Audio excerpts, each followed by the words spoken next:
Now I have to check if I remember if I should. I did share this. All right. We're here. We're in the mind of madness. This is that show where I kind of share what makes me tick, and is slowly but surely becoming a slight replacement to the Metafix. It's a little bit longer form, and it's kind of where I share my harder ideas, my actual team building processes, along with other things that I come across. I'll generally start, talking about how I've been since the last episode and so on and so forth. Discuss, and then we go into discussion about teams, et cetera, et cetera. And we're going to use the show to kind of share some of my other ideas as well and see where that all goes. So it may not be a full replacement for the Metafix, but until I have some more, what's the word I'm looking for? Soft skills ideas for the Metal Lab, we kind of have to go with the flow, as it were. As well, I just wanted to let everybody know ahead of time, if you're watching live, I'm not going to address the new previews that came out this week. So we are going to not discuss any of that because that is a Metal Lab thing we'll do on Monday. We'll culminate everything. So you get a couple of other opinions to those figures as well. So we're just not going to cover that.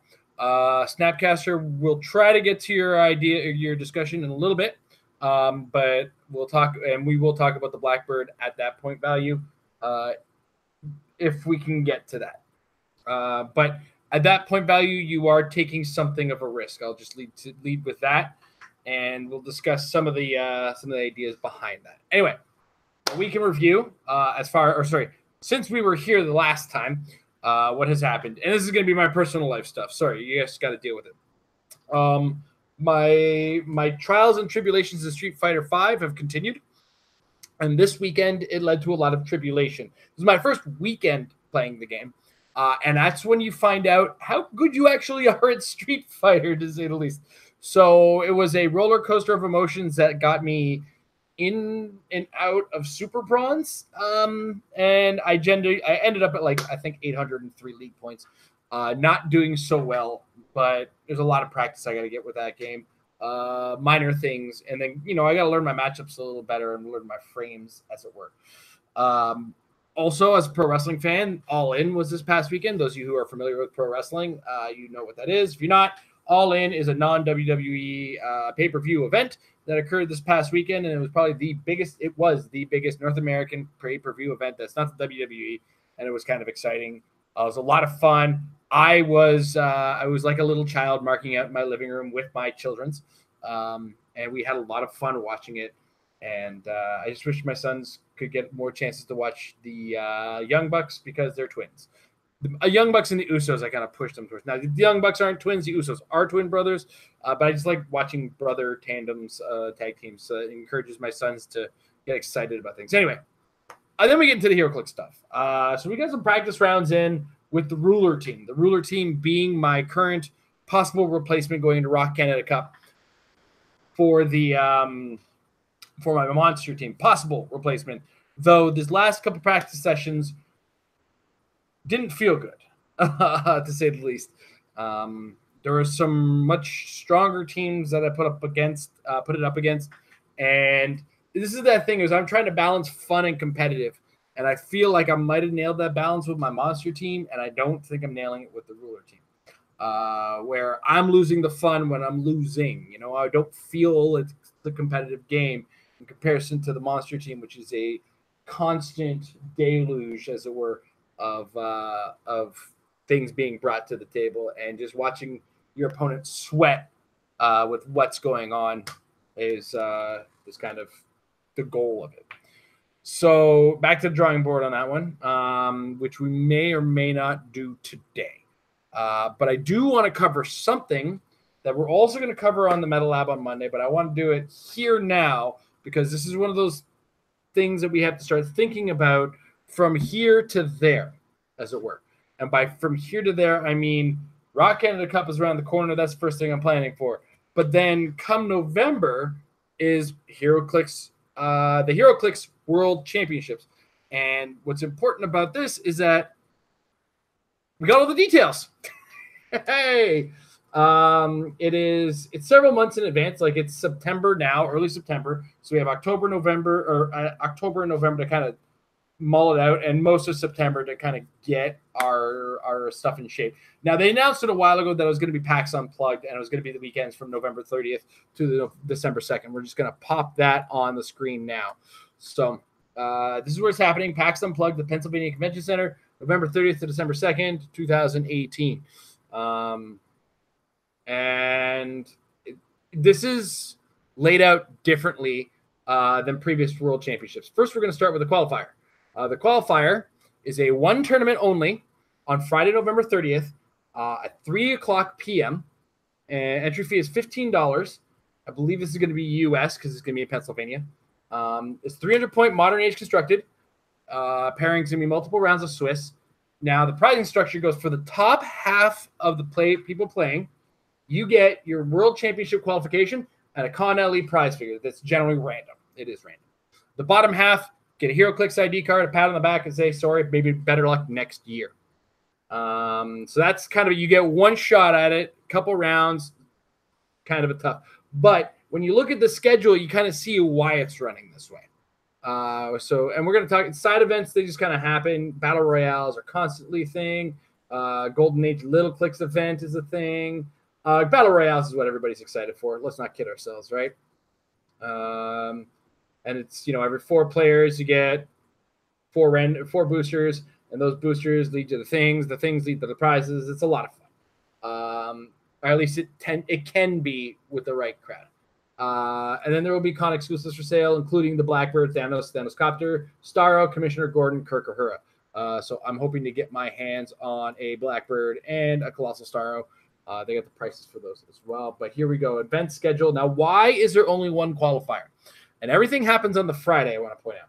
So on Friday, November 30th, starting at 10 a.m., Heroclix Battle Royales are starting, but also the Heroclix Team World Champion starts. What's going on? Explains. The Team World Championships will occur, and then by the end of the Swiss, and I'm probably the first round of eliminations, we're probably looking at that 3 o'clock start time, which is when the Heroclix World Championship qualifiers occurs, and all of this is supposed to end at 8 o'clock p.m. Okay, so what'll happen as well, we'll check the World Championships for Team World Championships. Now, Team World Championships happens Friday, starts at 10 a.m. Entry fee is $75. That is for the team, all 3 players. It's multiple Swiss rounds followed by elimination cut. Please note, all members of each team that qualified for the top 16 cut of the Heroclix Team World Championships event will earn their seat in the 2017-2018 Heroclix World Championship qualifications. So if you play in Team Worlds, you get in the top 16, relax. You do not have to play in the next qualifier. You are in. And then the pricing for this is, I like that they've done this. 3 of each prizing this year. So you don't have to worry about splitting everything. We start at the top 32. You get a copy of all of the ID cards. Top 16 get all of the purchasable con exclusives along with all of the ID cards. The top 8 will get all of the winnable con exclusives along with the viable con exclusives along with the ID cards. Yeah, that's right. You're not even kidding.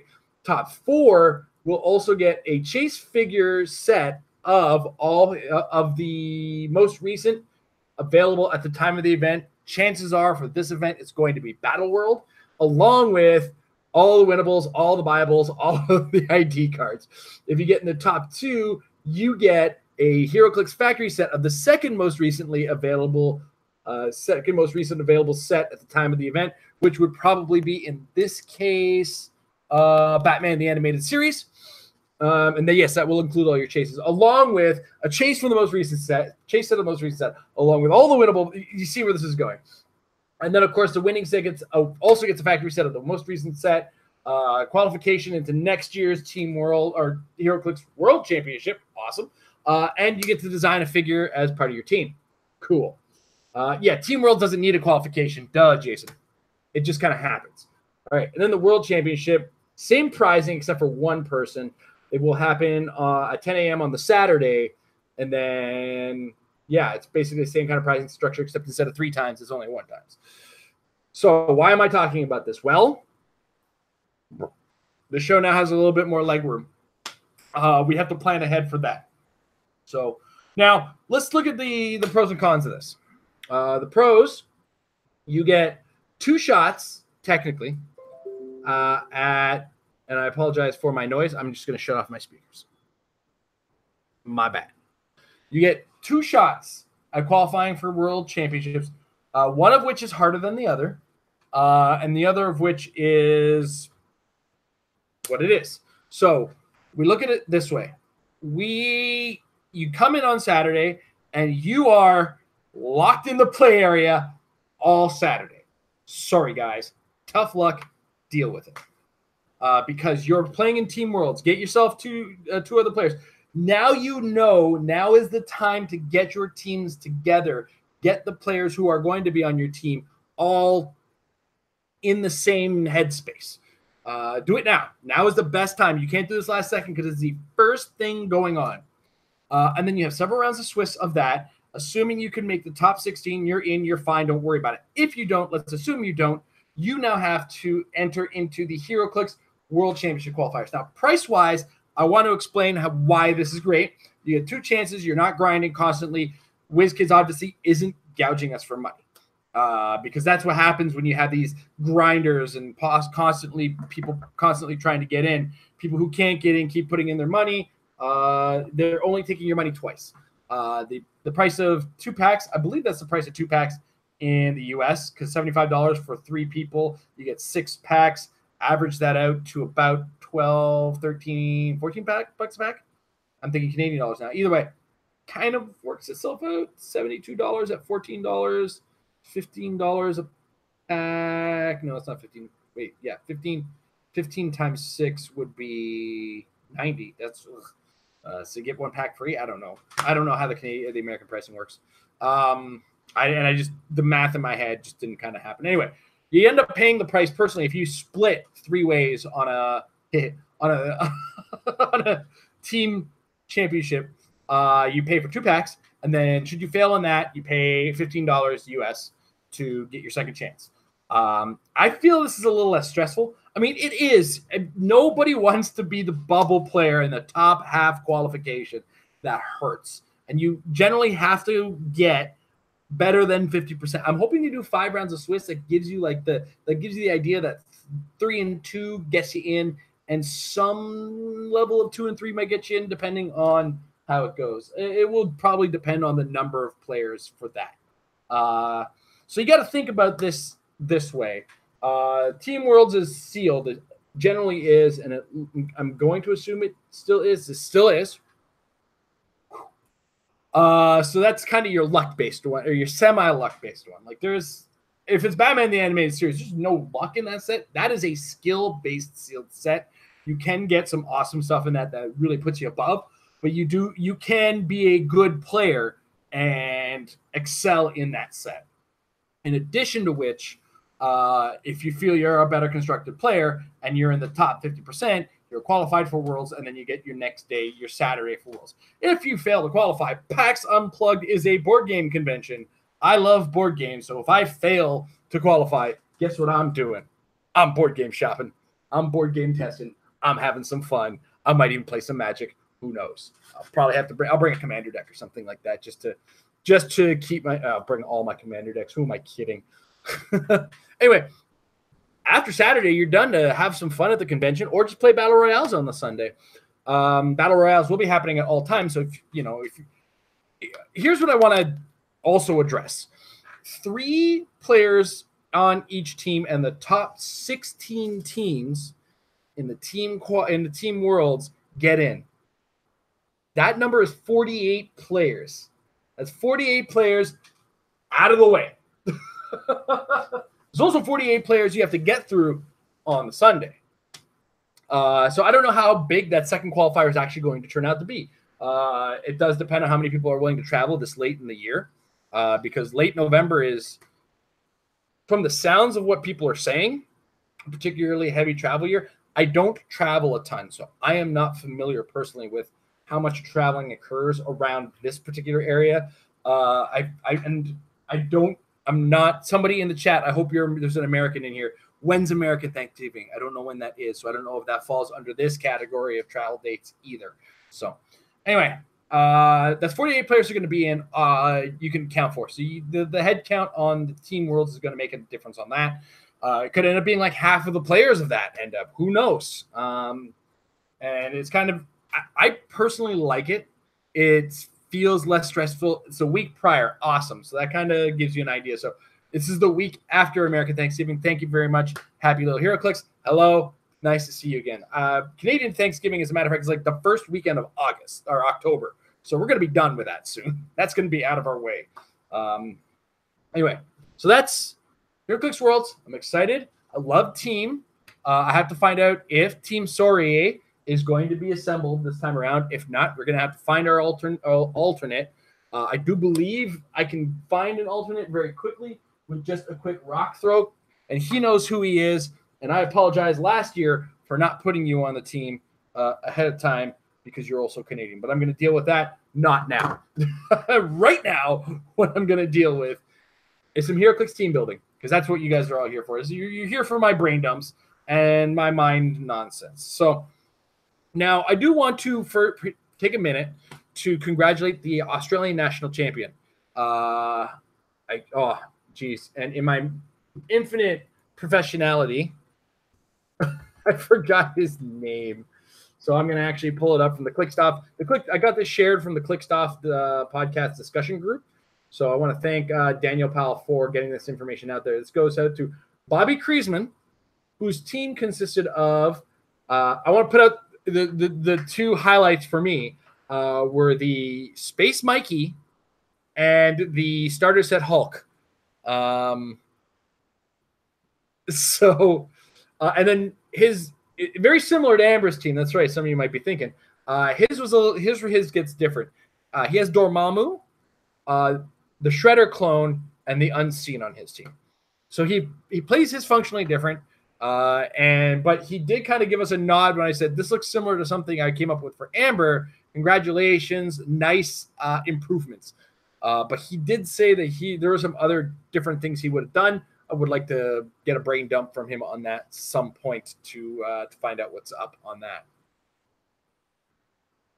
Excuse me. So once again, congrats to Brian. Now we got to go a little crazy here because I'm not sold on the rulers right now. Either I am playing them terribly or they do play terribly. I'm going to lean on myself first before I completely dump myself. But anyway, also in the chat, if you're unfamiliar with the team championships, let me know. I'll spend a little time afterwards going over and explaining how the whole functionality of that works. I was planning on saving that for Meta Lab on Monday, but if you want to know now, or if you want to know today, I can cover that a little later. Now, I haven't really been inspired by any particular figure recently, and I haven't really come up with any great ideas. But one thing I did want to kind of address is the idea of silver bulleting and why it's terrible. Or why overdoing it can really sort of put you on the wrong path. So what I want to do first is I want to find a number of these silver bullet characters that exist. Now, what is a silver bullet? A silver bullet, for those of you unfamiliar with some fantasy lore, is how you kill werewolves. But when you talk about it outside of that werewolf lore, you're talking about how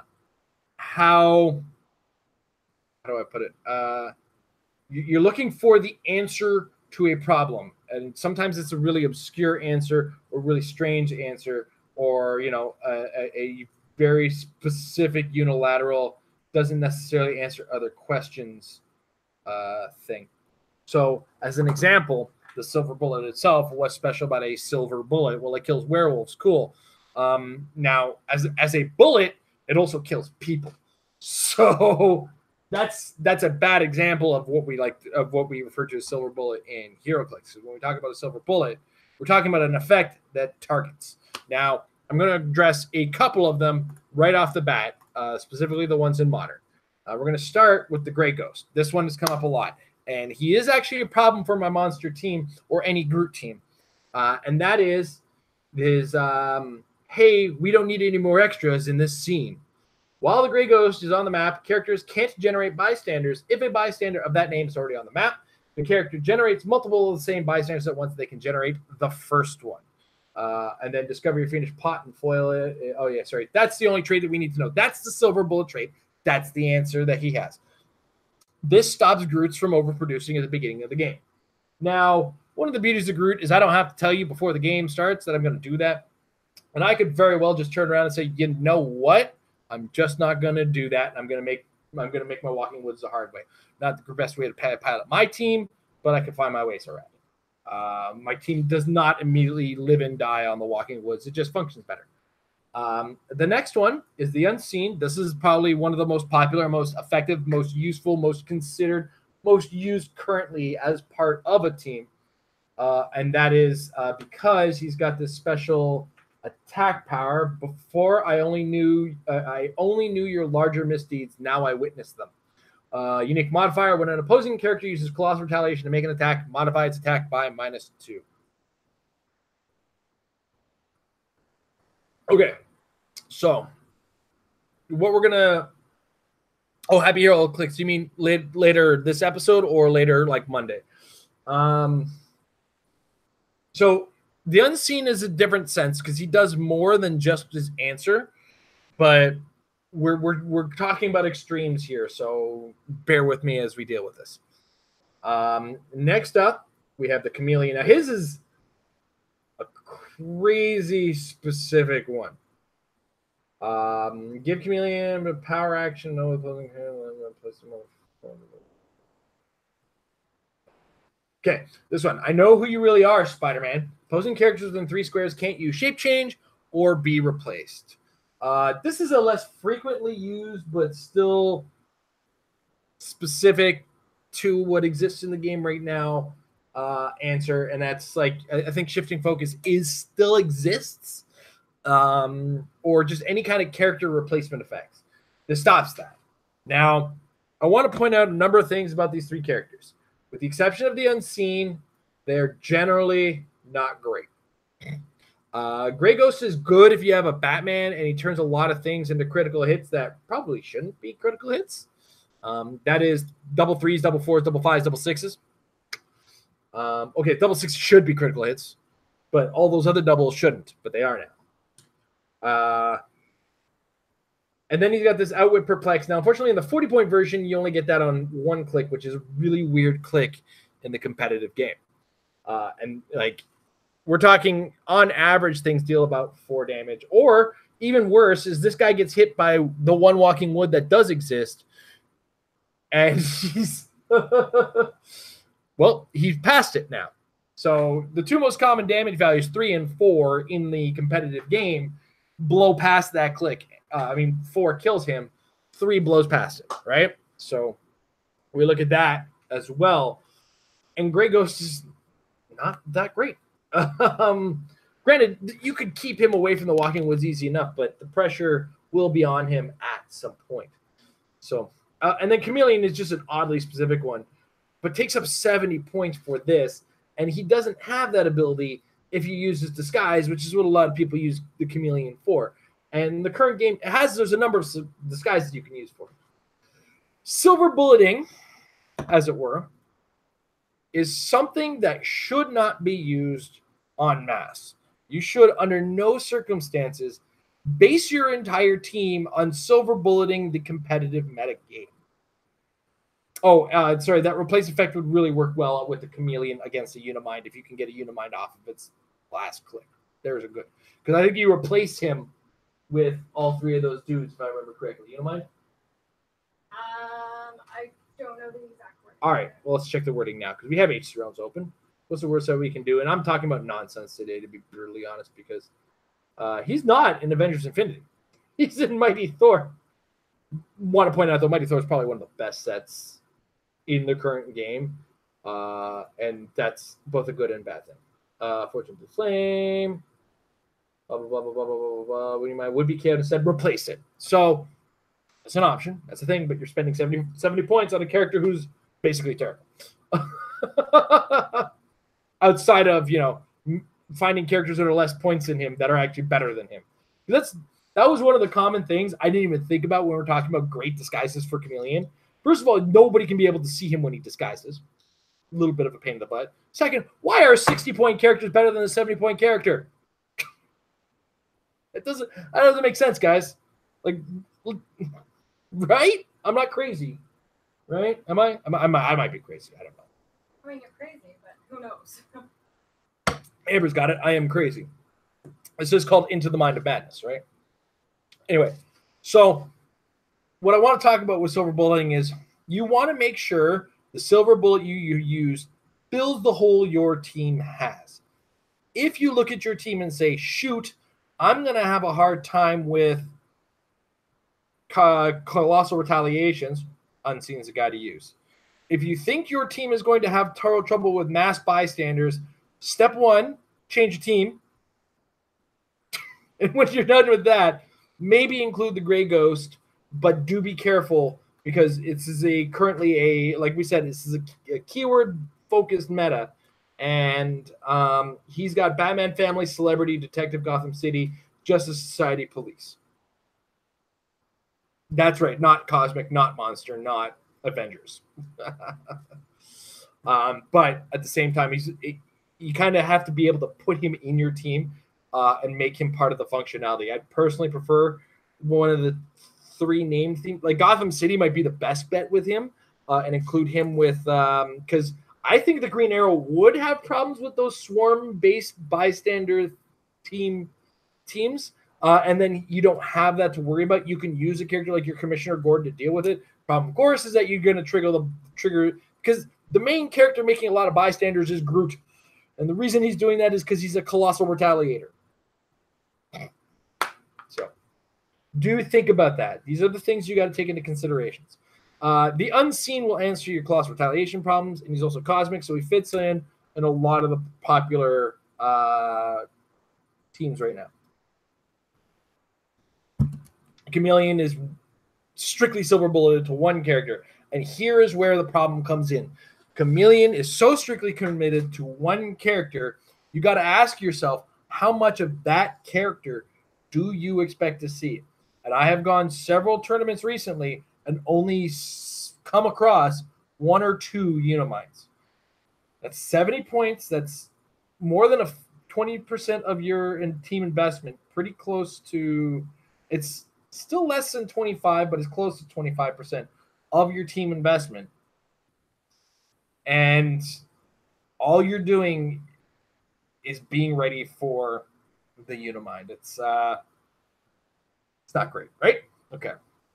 So that said, I'm of the mind right now where the monster is back in the lead. And the reason for it is, one, it is fun. Even players playing against it looked at it like a puzzle that they were trying to solve. How do I solve this puzzle here? This is weird. And there's individual little pieces that they got to get around. You got to figure out your way around it. So it's not necessarily now people don't like solving puzzles sometimes, and that's the problem with games. You can't make people happy all the time. That's an impossibility. I can't make 100% of the people happy all the time. I'm doing my best to make a team that my opponents can have fun with and have to work their way around as well. And also, I have fun playing it because there's a lot of little moving parts and it works for me. So, yes, I am probably back to the monster team. I also have the full complement of Super Friends in my hands now, in my grasp, in order to add to this team so I can do some more work with that. So right now, Ruler's got some problems. So let's readdress those problems before we move on to the next thing. I don't even know what the next thing is. It's just kind of rolling in my head and making it up as we go, as the show is in every show that you see as run by me is, because I kind of make it up as I go. That's how I run Heroclix. That's how I do things. So let's look at the ruler issue that we have to deal with. And that ruler issue is you lack a certain amount of mobility, and you give up a fair number of points without regaining. This is the problematic portion. Now, neither here nor there. Surtur does answer a problem, but can't answer it well enough in the team that we've built. Because the problem we've run into is that we do have Mephisto, he does have Perplex. I can't Perplex Surtur enough to consistently kill Unimines, and as a result, I've ended up losing 20 points, then losing another 25 points without scoring or doing enough damage to be happy in retaliation.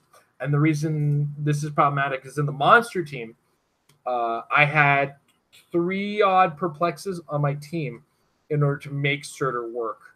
And I could also add probability control to that and make it work. And just 1 perplex and probability control hasn't been enough for Surtur. The probability control, of course, coming from Mephisto. He gives everybody probability control once, and then -1 defense after that. So the idea with Mephisto is that he's using the bystanders. I'm kind of looking at maybe we don't need. I still feel like the team needs the Colossal Retaliators because that's the best way, the best functionality for bystanders or small characters now is to bait out a massive Colossal Retaliation. I think that is kind of the fundamental of a small character like that. But then I run into, is ruler the right keyword for me to be using for this strategy? I'm here and there. I'm a little bit of everywhere on the situation right now. So I almost want to step away from it completely and just go, okay, we have the team. It's still on the block. We have to give it a couple more runs to be absolutely sure. But I do want to start trying to suss out just something. I don't know, something weird, something wacky, something off the cuff me. So it's kind of get back to the fundamentals of this show and see what we want to do. Now, Majestics is going to have an article soon that's going to really put eyes on everything that's out there. And I have AI open, but let's go with new hotness and let's look at Batman the Animated Series. And I want to start off on a joke because that's what I do. I want to talk about a joke. And this joke started with a question we had on the Meta Lab this week. That joke came from, the question was honest. The joke stemmed from the question. And the joke was the penguin. But Tish, right? I like figure factories. And I kind of got carried away answering a question this week because the question was, which penguin is better? The uncommon penguin in Batman the Animated Series or the prize penguin from Batman the Animated Series?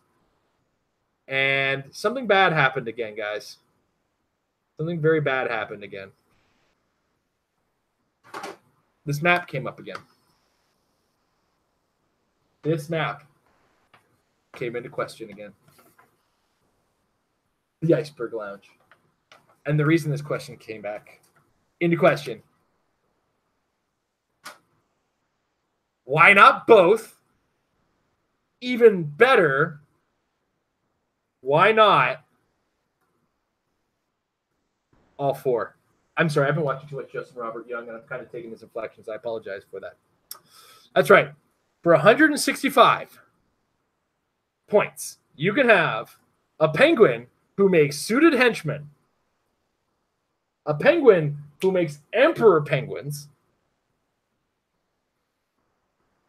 a penguin who makes penguins in multiple forms, and a penguin to rule them all. We are full of crap, guys. That's right. Now, if we look at this team carefully, We have Gotham City Underworld to work with. Gotham City Underworld. Gotham City Underworld. Good news, everybody. We can make a Gotham City Underworld theme team. All right. So we check the advanced search. We check out modern. We're back here again. We've done this before, and we're going stupid crazy here. Gotham City Underworld modern. Oh, look, Batman the Animated Series has a bunch of that. All right.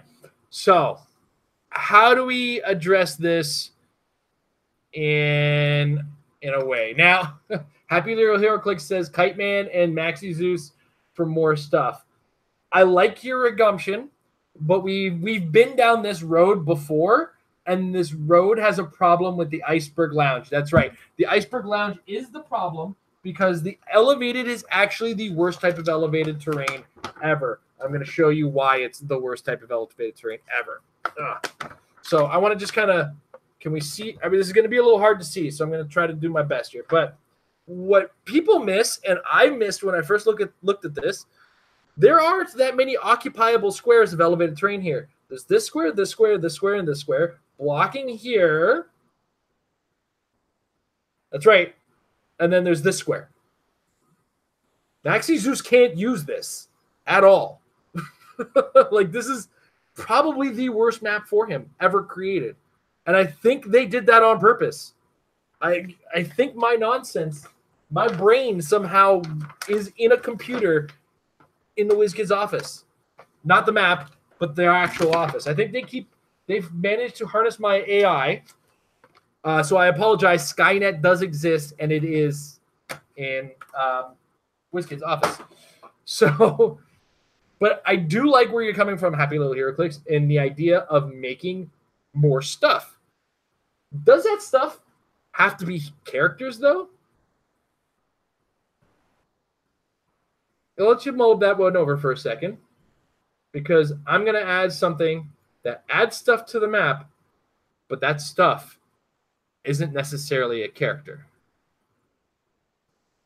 Let's talk about what I think is probably currently one of the most underrated characters in the game Heroclix. That is this Riddler, the Gift Riddler. This is Nick Fury again. So, yeah. Anyway. All right. He's the closest thing to Nick Fury we have, in the fact that you can cancel any power just completely. Emily, you just said smoke. Smoke. What do you mean smoke? Are you talking about the smoke team? Yeah, 420 Blaze. We tried that. We tried that one as well. 420 Blaze. The problem I ran into was everybody's smoke cloud abilities relies on their smoke cloud. And then that just made a whole bunch of complications. It also wasn't particularly well themed. And one of my laser focuses right now in the current meta game is focusing on themed teams. So anyway, not to take away from the idea of the smoke team, I just can't. It's hard, and I don't want to do it, and I do not want to give up map rolls right now, because map rolls are defining games right now, because there are a lot of really strong games. Pogs from the map location has smog cloud and autonomous right. Poison ivy that make blurry plants. Okay, this is another thing that's not out of the question, and that is the fast forces Harley or poison ivy, along with because she doesn't necessarily need printed hindering to create her vines. Her vines also have giant reach of 2, if I remember correctly. I have to take a look at those again.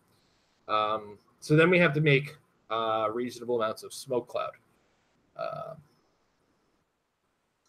And somebody's mentioning that. See, I like the Prime Clayface, Mr. Graves. I did want to put Clock King on this team because Clock King does force a lot of positioning on your opponent. But let's give this Prime Batman common a try, this Clayface a look. Let's see what he does. So he's 45 points, plus 5 to give him the hidden identity to possibly turn him into Clayface. Cool. Does mean I have to fill up my sideline with a Clayface. Protected Pulse Wave for that ability. Doesn't count against a theme team. When you would be KO'd, roll d6, add a number of identity tokens. Then you got to roll shape change for identity tokens. He does have Smoke Cloud as a power action. Yeah, that's where I run into a problem with it, you see. But let's not count it out just yet. I want to try to address as many possible things as I can without too much. Now, the Iceberg Lounge for the Poison Ivy as well. Not a terrible map, but not a lot of pre-placed hindering terrain. So the idea of smoke clouding and dropping things gets cool. And right. So where were we? We were advanced searching. We were modern age. We were Gotham City Underworld.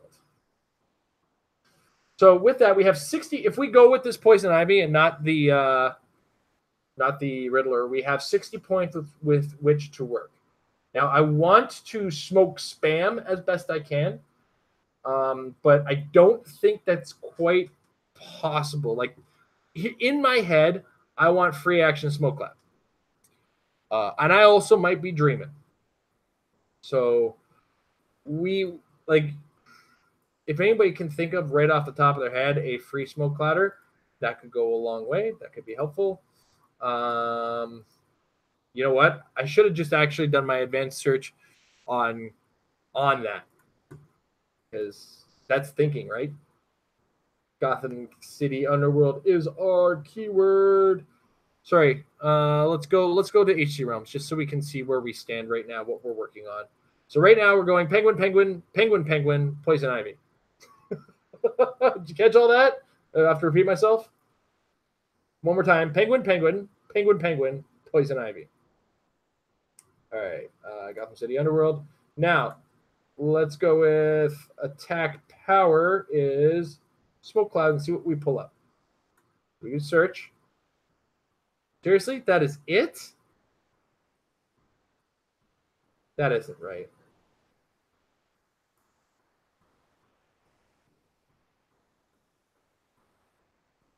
Gotham City, Underworld. That number was not good. Number was not good. All right, so Scarecrow, what do we have here? Stealth, free, choose a character occupying one of his smoke cloud. They can't use willpower. Smoke cloud. Smoke cloud is free, but only generate 2. You may activate both in a single turn with 4 range. Okay, not bad. Not bad. You can also potentially create 8 with power action. He does have this, but he does take up all of the 60 points. So if we do that, we commit to it. That's an option.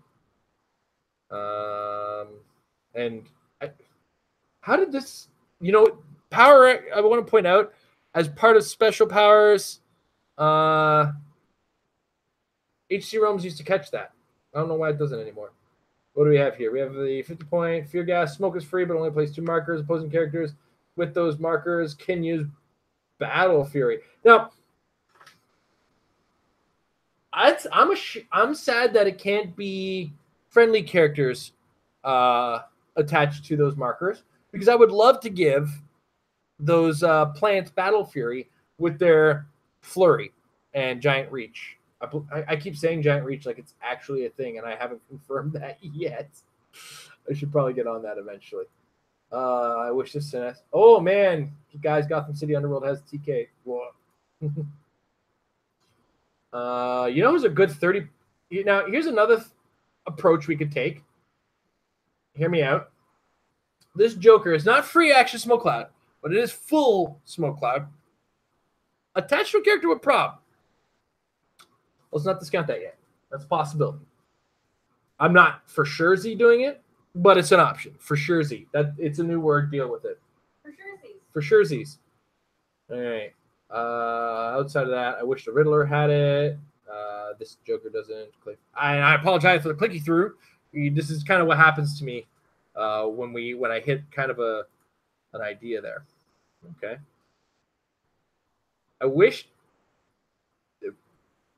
Anyway, I honestly think we're kind of okay with this, because what we're forgetting is 2, 4, 6. We have 6 characters. That's most. You're tied to most X-Men teams as far as the dice roll. which is kind of why I would lean the Joker direction. But then the Joker direction, it's not what we want, right? Because we want the free action smoke somehow. I just wish there was a cheaper access to it, as it were. Because that would be neat. So, I don't know. I'd have to play this out, see how this works. One thing I'm also seeing here that could be neat is Misses getting a lot of super friends, and a lot of super friends that could tee off of some of the ones that have things like enhancement or empower, depending on the situation they're in. So we're on to something. I'm going to give this a try, I think. I think this is worth a try. Who's in agreement? Anybody agree? Anybody disagree? If you disagree, I don't care. This is my madness. This is my nonsense. Juliet's back, guys. Wow, that was wacky. That was a neat little thing to come up with. I like doing this stuff. I'm obsessed with the Penguins right now, and I don't know why. I'm obsessed with the Penguins Lounge right now, and I don't know why. I don't understand it. Is it unhealthy? Maybe. Is it worth my sanity? Probably not. Is it going to cost me a bunch in cool tokens? Yes. It will most certainly. 10-point Joker's Thugs still modern. I do believe they are, because they're from Joker's Wild, if I remember correctly. Yes, they are. It's just a shame they don't smoke club. The Jason Friendly character named the Joker is hit with an attack. The Joker Thug may become the hit target of the attack instead, even if it would be illegal. Oh, I see what you're getting at. That's not bad. Invest 30 points in the Joker and 30 points in the stopping him. Hella. Okay. I've heard you. I've done what you're talking about, happy little Heroclix. Do not fret. Hella is on my radar. So I've come up with some nonsense with her in the past. I've tried 25 suited henchmen. See, I like the idea, but I feel like it's not big enough. Like, they don't start on the map. So here's what I'm thinking. I'm thinking same idea, but Hella and as many Roland Daggets as I can get my hands on. So it's kind of on the same fundamentals. But with multiple Roland Daggets, I can get extra suited henchmen, and I could potentially see more than 25 on the board if I can pull those leadership rolls off. How many Roland Daggets does 150 points get you? I'm pulling up my calculator now. I'm not clicking Roland Daggett that many times. H0s might be tracking that. 150 divided by 35. You get approximately 4.5. Okay, well. All right, I'm not thinking big enough. My bad. I also want to point out that 25 suited henchmen would cost me $125, given that they average about $5 a pop right now. Everybody who's buying too many of them, this is your fault.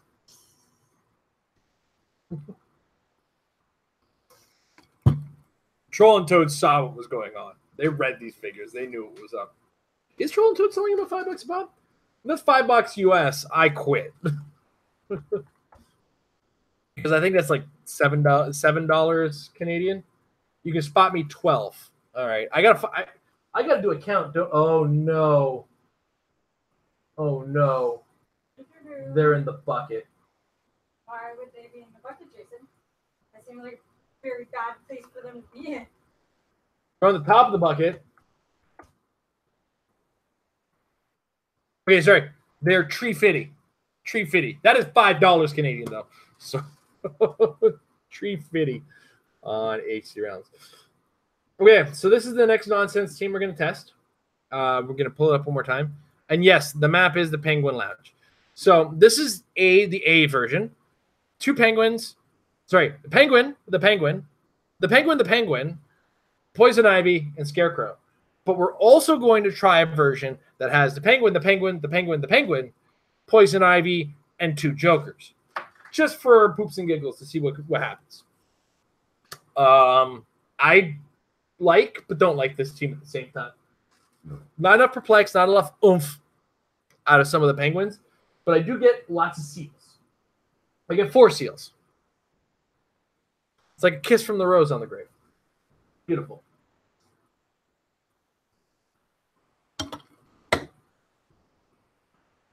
See, that was a song that was sung by Seal in the Batman movie. Give me a break here.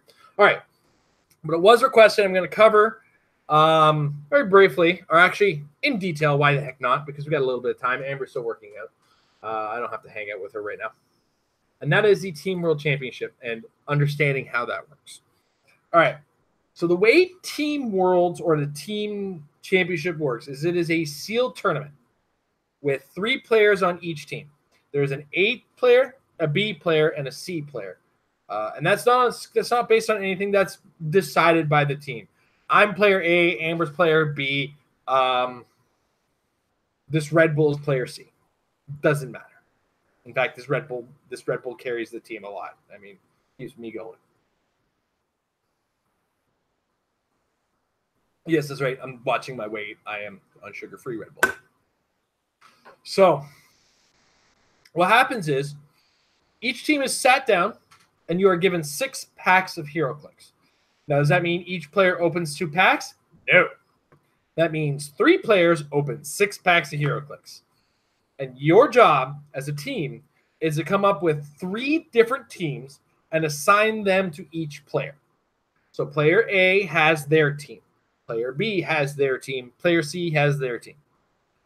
So out of 6 packs of Heroclix, you're building 3 teams.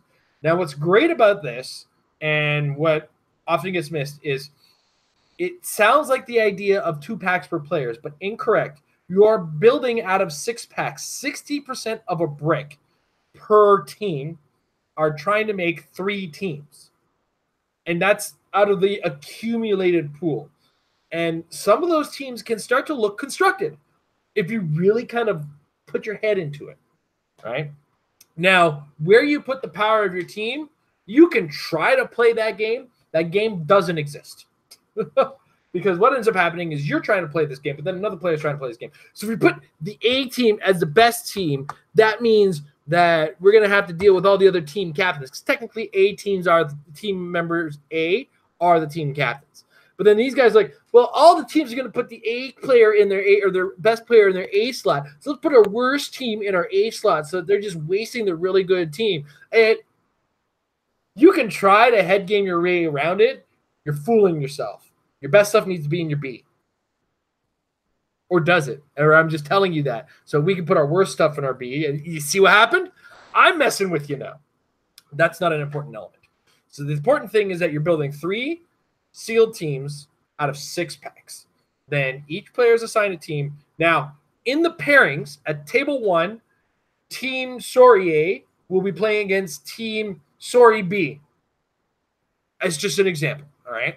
What happens is their A players each play each other, the B players each play each other, and the C players play each other.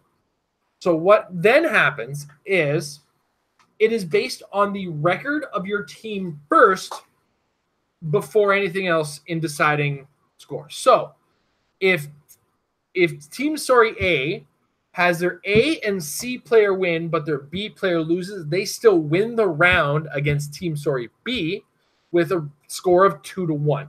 That is the primary score that is used for the pairing system. But the thing is, what tends to get missed in the pairing system is that there's a lot of trickle down as far as the system works, right? So a win is the first priority. So if 2 guys have 1 and 0, who's doing better? Well, then we use a scoring of some matter. That's in any tournament, right? So in the team tournament, if this team over here has a 3-0 win, but this team over here has a 2-1 win, these guys are higher than these guys. Does that make sense? It's kind of like the difference between a 300-point win versus a 250-point win in that sense. And then it goes down to score. So you do still keep track of score, because if somehow in there is a record matching or a record tie, then they have to go to the scores, the accumulated scores of the teams. And that's when that matters. But the primary thing is you want 2 of your players to win. If 2 of your players win, and only 2 of your players win all of your games, you'll still win the tournament. One guy could lose every single game. As long as the other two guys win every single game, you guys will do fine. Okay?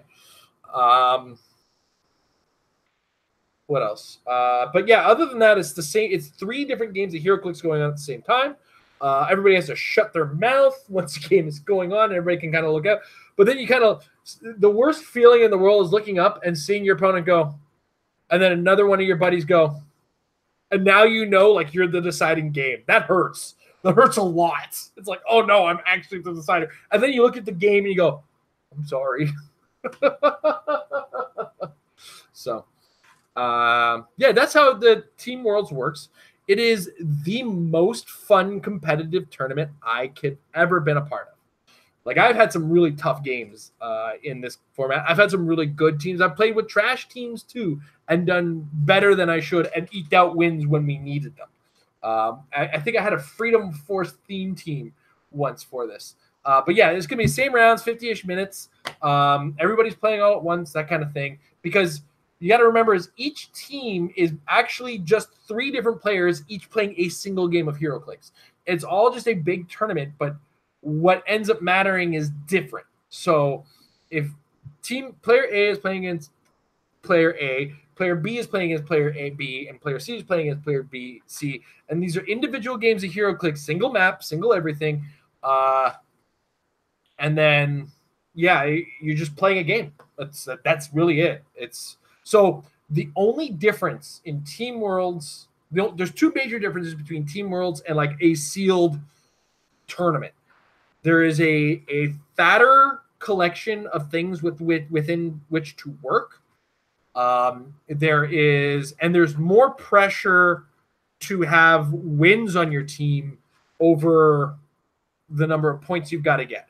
And your performance is also helping 2 other players. That's kind of those are 2 major factors. Like, your performance is more is kind of helped or is, either hindering or enduring 2 other players, or it's, and you get a bigger pool with which to work, and you can average out a certain number of rarities out of it.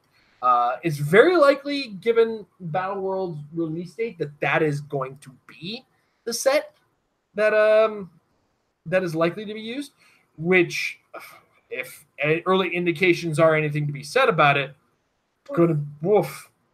6 packs might be too much in some of the cases I've seen. Because there is some beef in this set. Because Zoom tight Amber. Yeah. That is so that's Team Worlds in a nutshell. Emily has experienced it. It's a ton of fun. Because one of the fun things about it is teams start shouting their names or getting excited. Or Star Trek would be awesome as a Team World set if Next Generation is as good, or if not better, in sealed than original series. Because original series was fun in sealed, but it wasn't great. And there were some times where you're kind of like, I might not be able to use or I might have to use all of this and then ask for some extra points from somewhere.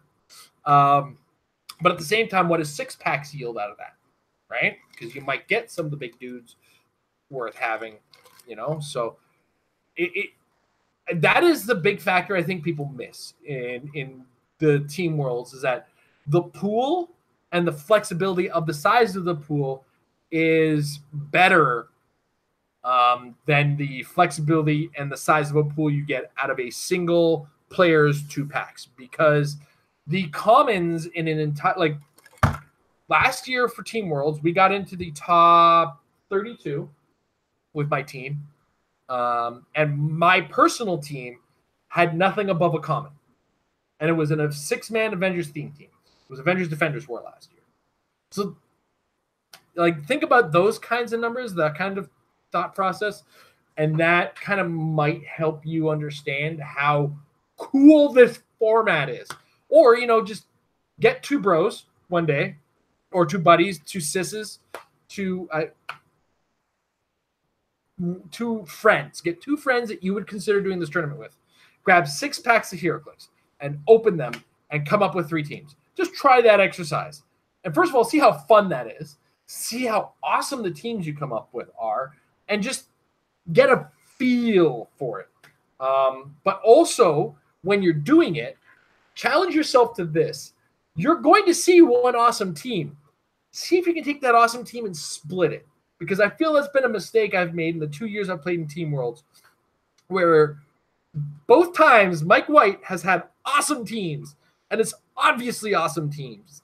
And you're just sitting there like, this is obviously awesome, but I think if we put that in there, we might have done better. And this year, my plan is to slap his hand when he builds the auto team and go, okay, we need to split the power here because you got 2 super rares again. Mike White, you have been warned. Anyway, that's today's trip into the Mind of Madness. I'm planning on doing another episode tomorrow, and we'll probably address more questions. And I kind of want to do a fun chill out thing where something I wanted to talk about that I don't think is discussed enough, and kind of bring it up, not as like a competitive Heroclix thing, but it is something that kind of affects the competitive Heroclix world. And I'm kind of throw that out there and whatnot. So Scott Porter's videos to give you an idea, since it's 2 packs a day, just combines 3 days worth of stuff. You could do that, but I don't think you get the same feel for it. Like the best feeling in the world is actually being there and doing it. And I think that's a more tangible exercise, because something about Heroclix or something about tactile touch in this game versus, like, if I was talking about Hearthstone or Magic the Gathering or whatever. I mean, Hearthstone doesn't have a tactile feel to it in the first place. Magic the Gathering, the tactile feel is negligible at its finest. I mean, I love card sorting, and it kind of helps me feel better. But I feel like Heroclix says the tactile feel, knowledge, look, touch, everything like that kind of goes as part of the whole process. And that's why I think actually buying 6 packs, one, helps your local store, for one. And, dude, they combine – I don't know if they combine the cases as much as they crack open a bunch of cases. Sometimes they do, sometimes they don't. I think last year they were still in the cases. They were just yanking them out after they cracked open the plastic. So single brick opening isn't going to give you a real idea. Well, yeah. Like I said, they tend to just pull them out of a brick. So, but get a feel for 6 packs. That's what I suggest you do. Crack open 6 packs, say thank you, store owner. And if you have to split the price between 3 people, just keep track of what you opened in each of the individual packs.